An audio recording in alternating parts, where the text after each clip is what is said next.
Balik po tayo sa mga balita. Ipinatitigil na muna ng Korte Suprema ang paglilimbag ng mga balota para sa darating pong halalan sa Mayo.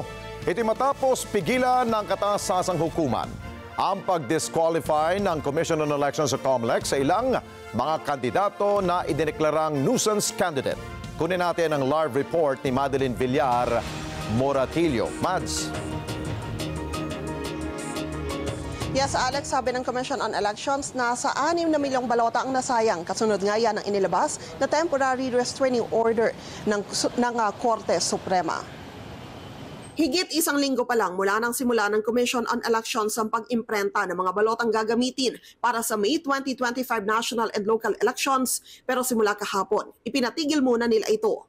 Back to zero ulit ang COMELEC matapos maglabas ng temporary restraining order ang Korte Suprema na pumipigil sa kanilang idiskwalipika ang ilang aspirante sa halalan.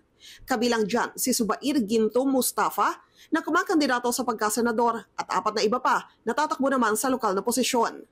Ayon kay COMELEC Chairman George Garcia, nasa 6 na milyong balota na sana ang kanilang naimprenta. Ang balota kasi is more or less 22 pesos. Yan po yung binabayad natin sa National Printing Office. Siyempre po, may mga kasamang papel, yung ink, at siyempre napakadami po namin, daan po yung tao namin doon sa National Printing Office na pinag-o-overtime namin. Meron po kaming day shift, meron po kaming night shift na sinesweldohan po namin, at siyempre meron pong overtime payments din. At dahil po dyan, yan po more or less ang gastos natin so far dun sa pag-imprenta ng 6 na milyong piso. Hihingi rin anya sila ng permiso sa Commission on Audit dahil kailangan sirain ang mga opisyal na balotang ito. Isesred po natin ang lahat ng yan, hindi po sunog. Isesred po natin sapagkat para mawala po yung agam-agam na baka magamit sa isang halalan o sa darating na halalan. Dahil sa pangyayaring ito, asahan na may ilang kandidato ang magbabago ang numero sa balota. Letter M po kasi yung pangalan ng kandidatong nakakuha sa national position, sa senador na posisyon. And therefore, pag pinasok po natin, pag binilang niyo po yung sa 66 na present na kandidato, ay 12 pong senador yung nasa ilalim na maaaring maapektuhan. Sa gitna naman ng mga pangyayaring ito, tiniyak ni Garcia na kontrolado pa rin ng COMELEC ang sitwasyon. Sa susunod na linggo, target nilang maipagpatuloy ang pag-imprenta ng mga balota. Kahapon po sa ating emergency meeting nabanggit na natin, meron tayong 2 bagong makina, merong 4 na makina ang National Printing Office na ginamit ng printing ng balota ng mga nakakaraan. Naging mabilis yun, naging successful.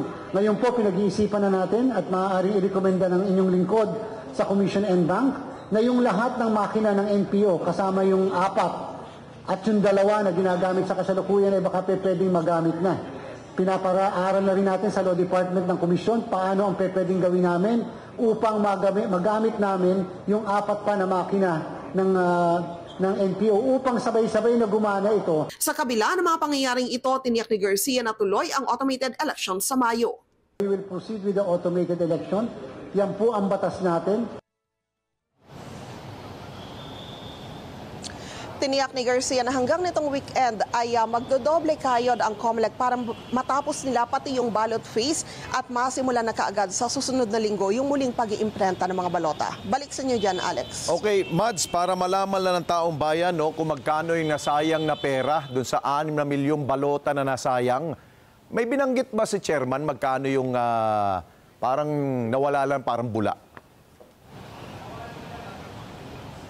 Walang total, Alex, pero may binabanggit siya kanina na nasa 22 pesos ang isang balota. Kung 6 na milyon yan, nasa higit 100 milyon kung hindi ako nagkakamali. Pero idagdag pa rin syempre yung naging bayad doon sa mga tao na nag-duty ng halos o mahigit isang linggo na iyon na nag-imprenta ng balota.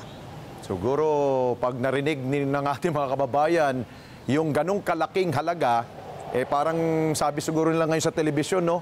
Sana binigay na lang sa amin yun.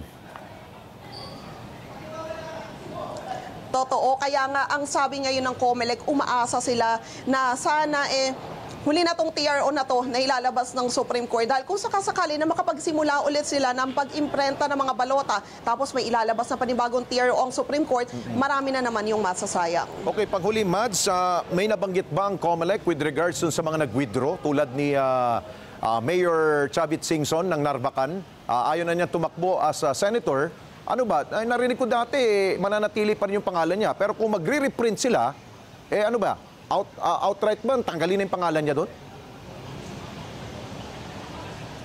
Kailangan kasi muna, Alex, ay personal niyang ma-withdraw yung kanyang certificate of candidacy. Pero ang sabi ng COMELEC, nagkaroon sila ng amendment sa kanilang resolution, papayagan na kung mapapatunayan o merong certification mula sa doktor na hindi niya kayang pumunta ng personal dahil halimbawa sa taglay na karamdaman. Pero nagbigay ng impormasyon si Chairman Garcia na bukas ay inaasahan na personal na makakapunta na sa COMELEC si dating Mayor Chavit Singson para ma-file yung kanyang withdrawal ng candidacy at kung sakasakali, maiahabol yan at matatanggal yung kanyang pangalan doon sa listahan ng mga kandidato sa pagkasenador. Kaya kung matatanggal yung pangalan niya at may dadagdag yung bago, si Mustafa, magiging mananatili na 66 pa rin yung mga kandidato sa pagkasenador. Ayun, at least malinaw yun, no? Maraming salamat sa iyo, Madeline Villar Moratillo, mata natin dyan sa COMELEC. Thank you. Maraming salamat sa inyo pong pagsubaybay sa Mata ng Agila Primetime. Para malaman ang matatag, matapang at matapat na mga balita, i-follow lamang at mag-subscribe sa @Net25 TV.